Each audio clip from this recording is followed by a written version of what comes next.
ನಮಸ್ಕಾರ, ನನ್ನ ಹೆಸರು ಡಾಕ್ಟರ್ ಕಾರೆಡ್ಡಿ ಶ್ರೀಧರ್ ರೆಡ್ಡಿ. ನಾನು general and laser surgeon in treatment range hospital, KPHP colony, Kukatpally. ಇತ್ತೀಚೆಗೆ ಗಮನಿಸಿದರೆ ಪುರುಷರಲ್ಲಿ ಕಂಡುಬರೋ ಮೇನ್ ಇಶ್ಯೂ ಏನಂದರೆ ಅಂಗದ ಮುಂದೆ ಇರೋ ಚರ್ಮ ಒಂದು ಇಶ್ಯೂ ಅನ್ನೋದು. ಅಂದರೆ ಮುಖ್ಯವಾಗಿ ಇದಕ್ಕಿರೋ ಕೆಲವು ಕಾರಣಗಳನ್ನು ಇವತ್ತು ತಿಳ್ಕೊಳ್ಳೋಣ. ಫೈಮೋಸಿಸ್ ಅಂತೀವಿ ಇದನ್ನು. ಅಂದರೆ ಅಂಗದ ಮುಂದೆ ಇರುವ ಚರ್ಮ ಏನಾದರೂ ಮೂವ್ ಆಗದೆ ಇದ್ರೆ, ಸ್ಟ್ರಕ್ ಆಗ್ತಿದ್ರೆ ಅದನ್ನೇ ನಾವು ಫೈಮೋಸಿಸ್ ಅಂತ ಕರಿತೀವಿ. ಇದಕ್ಕೆ ನಾವು ಫೈಮೋಸಿಸ್ ಬಗ್ಗೆ ತಿಳ್ಕೊಳ್ಳೋಣ. ಅಸಲಿಗೆ ಫೈಮೋಸಿಸ್ಗೆ ಕಾರಣ ಏನು, ಇದರ ಸಿಂಪ್ಟಮ್ಸ್ ಹೇಗಿರುತ್ತೆ, ಅದಕ್ಕೆ ಯಾವ ಥರ ಲೇಟೆಸ್ಟ್ ಚಿಕಿತ್ಸೆ ಅವೈಲೇಬಲ್ ಇದೆ ಅನ್ನೋದನ್ನು ಇವತ್ತು ತಿಳ್ಕೊಳ್ಳೋಣ.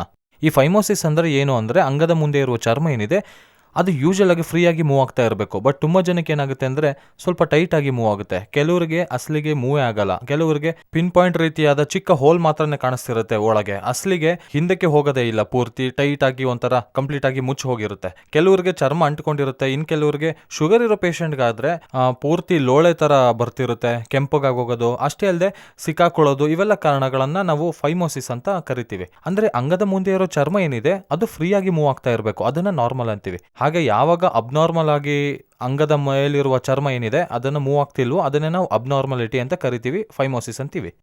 ಈ ಫೈಮೋಸಿಸ್ಗೆ ಮುಖ್ಯ ಕಾರಣಗಳೇನು ಅಂತ ನೋಡೋದಾದರೆ ಡಯಾಬಿಟಿಸ್ ಇರೋರಿಗೆ ಈ ಚರ್ಮದ ಒಂದು ಕ್ವಾಲಿಟಿ ಹೋಗೋದ್ರಿಂದ ಚರ್ಮ ಅನ್ನೋದು ಮಂದ ಆಗಿ ಬದಲಾಗೋದು ಆಗಿರ್ಬೋದು, ಇಲ್ಲಾಂದರೆ ಕಲರ್ ಬದಲಾಗೋದು, ಇಲ್ಲಾಂದರೆ ಒಣಗೋದು, ಕೆಂಪಗಾಗೋದು, ಈ ಥರ ಕ್ರ್ಯಾಕ್ಸ್ ಬಲವಂತವಾಗಿ ಎಳೆಯೋದ್ರಿಂದ ಆಗೋದು, ಈ ಥರದ್ದೆಲ್ಲ ಸಾಮಾನ್ಯವಾಗಿ ಇತ್ತೀಚಿನ ದಿನಗಳಲ್ಲಿ ನಾವು ನೋಡ್ತಾ ಇದ್ದೀವಿ. ಅಷ್ಟೇ ಅಲ್ಲದೆ ಸೆಕೆಂಡ್ ಮುಖ್ಯ ಕಾರಣ ಏನಂದರೆ ಬೈ ಬರ್ತ್ನಿಂದಾನೆ. ನಾವು ಚಿಕ್ಕವರಿದ್ದಾಗಲೇ ಸ್ನಾನ ಮಾಡಿಸುವಾಗ ಹಿಂದೆ ಕೆಳದು ಪ್ರಾಕ್ಟೀಸ್ ಮಾಡಿಸಿ ಸ್ನಾನ ಮಾಡಿಸ್ಬೇಕು. ಇದರಿಂದ ಏನಾಗುತ್ತೆ ಅಂದರೆ ಅಂಟಿರೋ ಚರ್ಮ ಏನಾಗುತ್ತೆ ಅಂದರೆ ಆ ಅಂಟು ತಾನಾಗೆ ಹುಟ್ಟಿನಿಂದ ಬಂದಿರುತ್ತೆ. ಈ ಅಂಟು ಬ್ರೇಕ್ ಆಗುತ್ತೆ. ನಾವು ಯಾವಾಗ ಸ್ನಾನ ಮಾಡಿಸುವಾಗ ಬ್ರೇಕ್ ಆಗುತ್ತೆ. ನಾವು ಈ ವಿಧಾನವಾಗಿ ಯಾವಾಗ ಹಾಗೆ ಮಾಡೋದ್ರಿಂದ ಏನಾಗುತ್ತೆ ಅಂದರೆ 5 ಇಯರ್ಸ್ವರೆಗೂ ಮಾಮೂಲಿಯಾಗಿ ಯೂಶಲ್ ಆಗಿ ಅದನ್ನು ನಾರ್ಮಲ್ ಅಂತೀವಿ, ಫಿಸಿಯೋಲಜಿಕಲ್ ಫೈಮೋಸಿಸ್ ಅಂತೀವಿ. ಆ್ಯಂಡ್ 5 ಇಯರ್ಸ್ ದಾಟಿದ ಮಕ್ಕಳಲ್ಲಿ ಚರ್ಮ ಹಿಂದಕ್ಕೆ ಹೋಗ್ತಿಲ್ಲ ಅಂತ ಅಂದರೆ ಪ್ಯಾಥಾಲಜಿಕಲ್ ಫೈಮೋಸಿಸ್ ಅಂತ ಕರಿತೀವಿ. ಅಂದರೆ ಅದನ್ನು ಒಂದು ಡಿಸೀಸ್ನಿಂದ, ಅಂದರೆ ಅಂಟಿರೋದು ಹೋಗದಿರೋದನ್ನು ಫೈಮೋಸಿಸ್ ಬಂದಿದೆ ಅಂತ ಅರ್ಥ. ಯೂಶಲ್ ಆಗಿ ನಾವು ನೋಡೋದಾದರೆ ಇದು ಅಂಗ. ಈ ಅಂಗದ ಮುಂದೆ ಇರುವ ಭಾಗವನ್ನು ನಾವು ಗ್ಲ್ಯಾನ್ಸ್ ಅಂತ ಕರಿತೀವಿ. ಈ ಮೇಲೆ ಈ ಚರ್ಮ ಹೀಗೆ ಸ್ಟ್ರೈಟ್ ಆಗಿರುತ್ತೆ, ಕೆಳಗಿರೋ ಚರ್ಮ ಮಾತ್ರ ಇಲ್ಲಿ ಅಟ್ಯಾಚ್ ಆಗಿ ಈ ರೀತಿಯಾಗಿರುತ್ತೆ. ಈ ಅಟ್ಯಾಚ್ಮೆಂಟ್ನೇ ನಾವು ಫ್ರೆನ್ಯುಲಮ್ ಅಂತ ಕರಿತೀವಿ. ಫ್ರೆನ್ಯುಲಮ್ ಇದೊಂದು ಅಟ್ಯಾಚ್ಮೆಂಟು. ಸೊ ಇಲ್ಲಿರೋ ಅಂಗದ ಮುಂದೆ ಇರುವ ಚರ್ಮ ಫ್ರೀಯಾಗಿ ಮೂವ್ ಆಗ್ತಾ ಇರಬೇಕು ಅಂದರೆ ಇದಕ್ಕಿಂತ ಬ್ಯಾಕ್ ಸೈಡ್ ಫ್ರೀಯಾಗಿ ಬರಬೇಕು. ಹಾಗೆ ಫ್ರೀಯಾಗಿ ಬರಲಿಲ್ಲ, ಕೆಲವ್ರಿಗೆ ಇಲ್ಲಿವರೆಗೂ ಮಾತ್ರ ಬರುತ್ತೆ, ಹಿಂದೆ ಕೇಳಿದ್ರೆ ಇಲ್ಲಿವರೆಗೆ ಬರುತ್ತೆ, ಕೆಲವ್ರಿಗೆ ಇಲ್ಲಿವರೆಗೂ ಬರುತ್ತೆ ಫ್ರೀಯಾಗಿ, ಇನ್ನು ಕೆಲವ್ರಿಗೆ ಇಲ್ಲಿಗೆ ಬಂದು ಸ್ಟಕ್ ಆಗುತ್ತೆ, ಹಾರ್ಡ್ ಆಗುತ್ತೆ. ಇನ್ನು ಕೆಲವ್ರಿಗೆ ನೋಡೋದಾದ್ರೆ ಈ ಚರ್ಮ ಕಂಪ್ಲೀಟಾಗಿ ಇಲ್ಲಿಗೆ ಬಂದು ಕ್ಲೋಸ್ ಆಗಿ ಚಿಕ್ಕ ಪಾಯಿಂಟ್ ಮಾತ್ರನೇ ಉಳಿದಿರುತ್ತೆ, ಇದರಲ್ಲಿ ಮೂತ್ರ ಬರ್ತಿರುತ್ತೆ. ಇಂಥವ್ರಿಗೆ ಇಲ್ಲಿ ಉಬ್ಬೋದು ಕೂಡ ಆಗ್ತಿರುತ್ತೆ. ಒಂದೊಂದು ಸಾರಿ ಮೂತ್ರ ಇದರಲ್ಲಿ ತುಂಬ ಹೋಗಿ ಉಬ್ಬಿ ಮೆಲ್ಲಗೆ ಒಂದೊಂದು ಡ್ರಾಪ್ ಬೈ ಡ್ರಾಪ್ ಸೋರೋದು ಕೂಡ ಆಗ್ತಿರುತ್ತೆ. ಇಲ್ಲಾಂದರೆ ಇದನ್ನು ಗಟ್ಟಿಯಾಗಿ ಪ್ರೆಸ್ ಮಾಡಿದರೆ ಮಾತ್ರ ಮೂತ್ರ ಬರ್ತಿರುತ್ತೆ. ಈ ಥರದ್ದೆಲ್ಲ ಲಕ್ಷಣ ನೋಡ್ತಿರ್ತೀವಿ, ಫೈಮೋಸಿಸ್ ಅಂತ ಕರಿತೀವಿ. ಈ ಪ್ರಾಬ್ಲಮ್ನೇ ನಾವು ಫೈಮೋಸಿಸ್ ಅಂತೀವಿ. ಈ ಫೈಮೋಸಿಸ್ಗೆ ಮುಖ್ಯ ಕಾರಣ diabetes, first reason diabetes.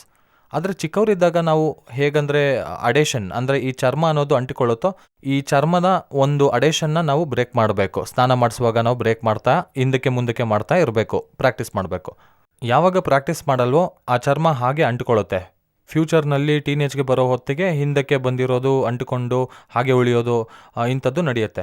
So ಇದಕ್ಕೆ ಲೇಟೆಸ್ಟ್ ಚಿಕಿತ್ಸೆ ಏನು ಅಂತ ನೋಡೋದಾದರೆ ಕನ್ವೆನ್ಷನಲ್ ಮೆಥಡ್, ಓಪನ್ ಮೆಥಡ್ ಅಂತೀವಿ. ಇದನ್ನು ಕಟ್ ಮಾಡಿ ಮಾಡ್ತಾರೆ. ಕುಯ್ದು ಹೊಲಿಗೆ ಹಾಕೋದ್ರಿಂದ 10 ರಿಂದ 15 ದಿನ ಬೆಡ್ ರೆಸ್ಟ್ ಇರಬೇಕಾಗುತ್ತೆ. ಡೈಲಿ ಡ್ರೆಸ್ಸಿಂಗ್ಸ್ ಮಾಡಬೇಕಾಗುತ್ತೆ. ಆ್ಯಂಡ್ ಹೈಜಿನ್ ಇರಲ್ಲ, ಹೈಜಿನ್ ಆಗಿ ಇಟ್ಕೊಳ್ಳಿಲ್ಲ ಅಂದರೆ ಹೊಲಿಗೆ ಮತ್ತೆ ಬಿಚ್ಚೋಗುತ್ತೆ. ಈ ಥರ ಆಗಿ ಸೆಕೆಂಡ್ರಿ ಫ್ಯೂಚರ್ ಕೂಡ ಅಗತ್ಯ ಬೀಳ್ಬೋದು. ಮೇನ್ ಇಂಪಾರ್ಟೆಂಟ್ ಏನಂದರೆ ಕಾಸ್ಮೆಟಿಕ್ ರಿಸಲ್ಟ್ಸ್ ಇರಲ್ಲ. ಬಟ್ ನಾವು ಮಾಡೋ ಲೇಟೆಸ್ಟ್ ಸರ್ಜರಿ ಏನಿದೆ, KSR ಸ್ಟೇಪ್ಲರ್ ಸರ್ಕಮ್ಸಿಷನ್ ಸರ್ಜರಿ. ಈ KSR ಸ್ಟೇಪ್ಲರ್ ಸರ್ಕಮ್ಸಿಷನ್ ಸರ್ಜರಿಲಿ ಏನಾಗುತ್ತೆ ಅಂದರೆ ಇದನ್ನು ನಾವು ಒಂದು ರೀತಿ ಸಿಂಪಲ್ ಒಂದು ಇನ್ಸ್ಟ್ರೂಮೆಂಟ್ನಲ್ಲಿ ಮಾಡಬೇಕಾಗತ್ತೆ. ಇದರಲ್ಲಿ ಪಿನ್ಸ್ ಇರುತ್ತೆ ಆ್ಯಂಡ್ ಅದಕ್ಕೆ ಜೊತೆಯಾಗಿ ಒಂದು ಸಿಲಿಕಾನ್ ರಿಂಗ್ ಇರುತ್ತೆ. ಈ KSR ಅನ್ನೋ ಬ್ರ್ಯಾಂಡ್ ಅನ್ನೋ ಸ್ಟೇಪ್ಲರ್ನ ಮಾತ್ರವೇ ನಾವು ಯೂಸ್ ಮಾಡ್ತೀವಿ ಇಲ್ಲಿ.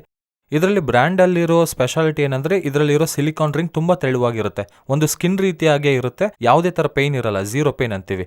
ಅಷ್ಟೇ ಅಲ್ಲದೆ ಊತ ಅನ್ನೋದು ಬರಲ್ಲ, ಎಡಿಮಾ ಬರಲ್ಲ. ಇದು KSRನ ಒಂದು ವಿಶೇಷತೆ.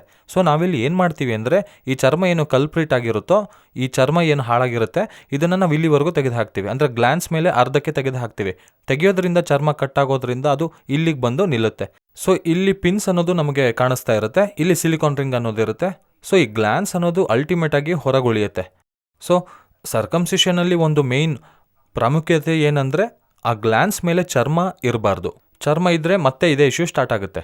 ಸೊ ಗ್ಲ್ಯಾನ್ಸ್ ಮೇಲೆ ಚರ್ಮನ ತೆಗಿಬೇಕಾಗುತ್ತೆ. ಇದನ್ನೇ ನಾವು ಲೇಟೆಸ್ಟ್ ಆಗಿ ಸ್ಟೇಪ್ಲರ್ ಮೆಥಡ್ನಲ್ಲಿ ಮಾಡ್ತೀವಿ. ಇದು ಜಸ್ಟ್ 5 ಮಿನಿಟ್ಸ್ ಪ್ರೊಸೀಜರ್. ನಾವು ಹಾಫ್ ಅನ್ ಅವರ್ನಲ್ಲಿ ಪೇಷಂಟ್ನ ಡಿಸ್ಚಾರ್ಜ್ ಮಾಡಿ ಕಳಿಸ್ತೀವಿ. ಯಾವುದೇ ಥರ ಬೆಡ್ ರೆಸ್ಟ್ ಇರಲ್ಲ.